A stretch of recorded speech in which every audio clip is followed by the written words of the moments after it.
Santapan Harian Selasa, 13 September 2022.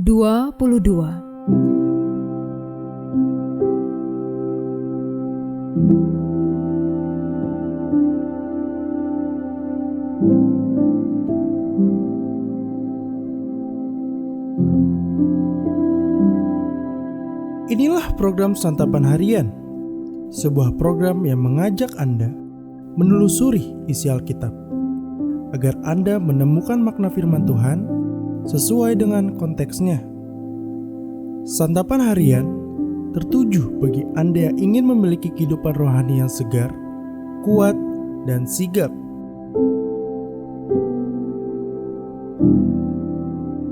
Hari ini kita akan membaca Wahyu pasal yang kedua, ayatnya yang ke-18 hingga ayatnya yang ke-29. Namun sebelumnya, mari kita berdoa. Di saat ini ya Allah, kami akan merenungkan perbuatan kasih-Mu serta pesan-Mu di dalam kebenaran firman-Mu. Di dalam terang firman-Mu Sang Kristus, kami memohon. Amin. Wahyu 2 ayat 18-29. Dan tuliskanlah kepada malaikat jemaat di Tiatira, inilah firman Anak Allah yang matanya bagaikan nyala api dan kakinya bagaikan tembaga. Aku tahu segala pekerjaanmu, baik kasihmu maupun imanmu, baik pelayananmu maupun ketekunanmu. Aku tahu bahwa pekerjaanmu yang terakhir lebih banyak daripada yang pertama.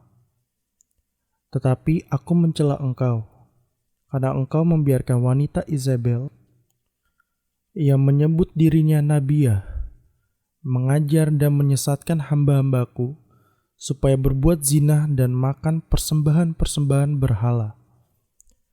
Dan aku telah memberikan dia waktu untuk bertobat, tetapi ia tidak mau bertobat dari zinahnya. Lihatlah, aku akan melemparkan dia ke atas ranjang orang sakit, dan mereka yang berbuat zina dengan dia akan kulemparkan ke dalam kesukaran besar, jika mereka tidak bertobat dari perbuatan-perbuatan perempuan itu.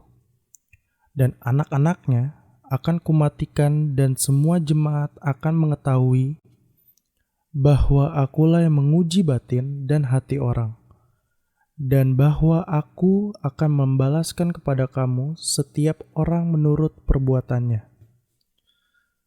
Tetapi kepada kamu, yaitu orang-orang lain di Tiatira, yang tidak mengikuti ajaran itu dan yang tidak menyelidiki apa yang mereka sebut seluk-beluk iblis, kepada kamu aku berkata, aku tidak mau menanggungkan beban lain kepadamu. Tetapi apa yang ada padamu, peganglah itu sampai aku datang. Dan barang siapa menang dan melakukan pekerjaanku sampai kesudahannya, kepadanya akan kukaruniakan kuasa atas bangsa-bangsa, dan ia akan memerintah mereka dengan tongkat besi. Mereka akan diremukan seperti tembikar tukang periuk, sama seperti yang kuterima dari Bapakku, dan kepadanya akan kukaruniakan bintang timur.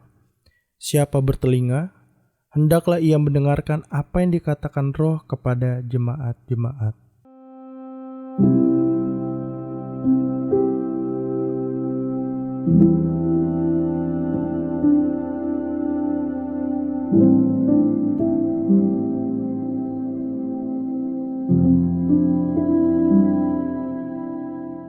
Sahabat Santapan Harian, tibalah pada surat keempat, yaitu surat kepada jemaat di Tiatira.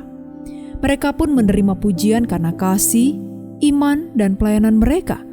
Sekalipun demikian, ada satu hal yang ditegur keras oleh Tuhan. Disebutkan bahwa mereka membiarkan seorang wanita, Izabel, mengajarkan ajaran yang tidak benar. Tuhan sangat tidak suka dengan ajaran wanita itu. Tuhan sudah memberikan kesempatan baginya untuk bertobat, tetapi tidak digunakannya. Karena itu, hukuman akan dijatuhkan kepadanya dan semua orang yang mengikuti ajarannya.